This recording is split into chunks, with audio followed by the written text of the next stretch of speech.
Welcome to my new series, Artificial Intelligence for the Benefit of Academia. Every week I will expose you to one application based on the superpowers of artificial intelligence. Today, the first in the series, I will present a site called Scispace, if you will, Science Space. And I present to you only one part of the ever-developing ability of this website, its ability to read a PDF file and draw conclusions from it. The website summarizes the article for us, takes out the main points and answers questions that we ask. In the following demo, I will use a small part of the site's power. Subscribe to Scispace, play with it, and then please send me comments and suggestions. My email address is below. What will I do? First, I will upload to the website a chapter I wrote with Chen, and I will show you how I ask him questions about the text, what the answers are, and I will evaluate whether it helps to understand what it is all about. Then, I will present a more structured analysis based on the ability of Scispace to identify the components of a file. The site offers pre-prepared questions and helps us move from one article to another. With the ability to ask questions and mark passages, you're in a completely different place at the stage of conducting a literature review and writing your findings in a broad academic context. Until today you worked manually. From now on you have brains, intelligence, artificial intelligence. Today we begin with Scispace. Let's begin. So here we are on Scispace. This is the homepage of Scispace. I just want to show you that if you click on Discover, you got a lot of information about papers, authors, institutions, topic, journals, conferences, and relevant questions or popular questions on the website. And I'm not going there. I'm only going to show you right now. I'm going into my library and I'm going to an untitled collection and I will upload a PDF of mine. I'll go to a March for Power and upload it. It is a chapter with a student of mine, Chen, and so the title is March for Power, the variety of political programs on the Eurovision stage. The Eurovision, you should know what the Eurovision is all about. On the right hand, you can see that there are short questions, pre-prepared questions by the software. So I can ask, let's say, what are the contributions? Okay, what are the contributions of this paper? Let's see what the answer is.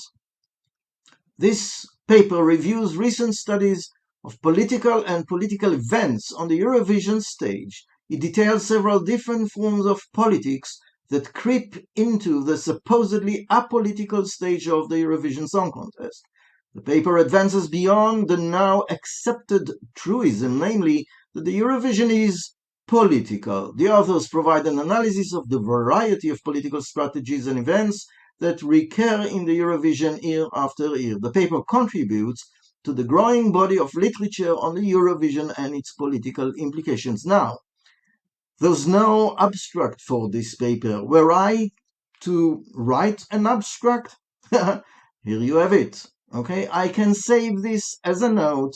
I can follow up with another questions. I can copy the response into my word processor, for example, or I can share it. So let's write save as a note, and now it is saved in my drawer. Let's ask another question.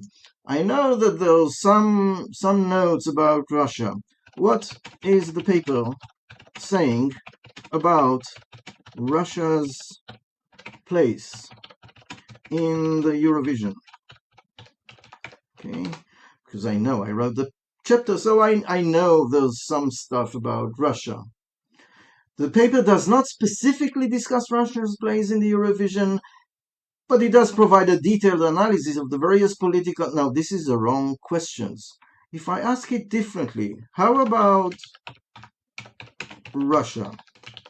So he did not identify properly.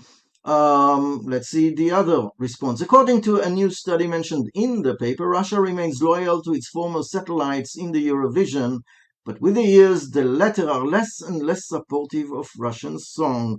And how about Ukraine?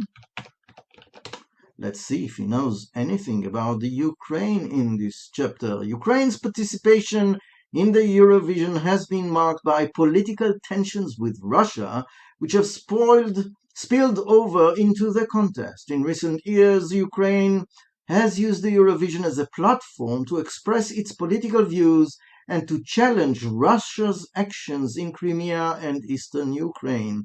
This has led to several controversies and even disqualifications of Ukrainian entries. Well, this is suggesting that the Eurovision is a political seismograph. What is the idea of a political seismograph? Let's see if he identifies the topic. Let's see. The idea of a political seismograph is a metaphor used in the paper to describe the Eurovision's ability to detect and reflect political tensions and biases among participating countries. So clearly, this website allows me a good reading of a paper even without fully reading it or not reading it at all. You can also use it to read. If you do interviews, you can input your interviews into a library and ask questions about the interviews, the main ideas presented in the interviews, etc.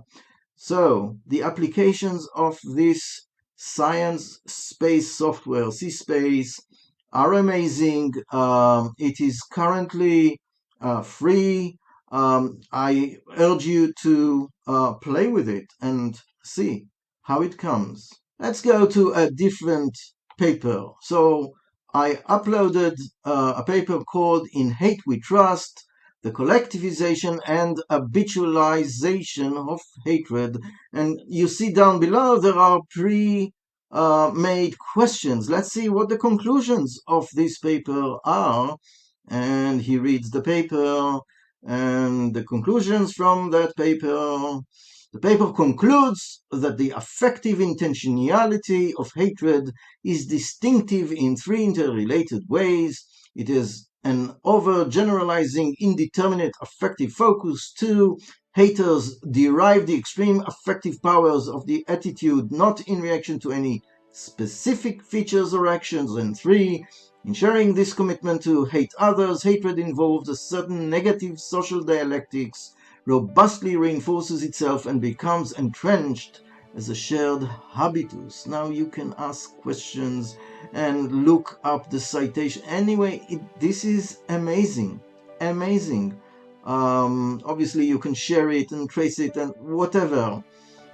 Just play with Scispace, try it, let me know what you think. Well, how impressed are you? Send me your email and you will not miss future talks on artificial intelligence and academia. My address is below. In the meantime, please try Scispace and do not wait for next week's application to decide which is best, because more and more are coming. Science differently. Until next time, I am Professor Gad Yair.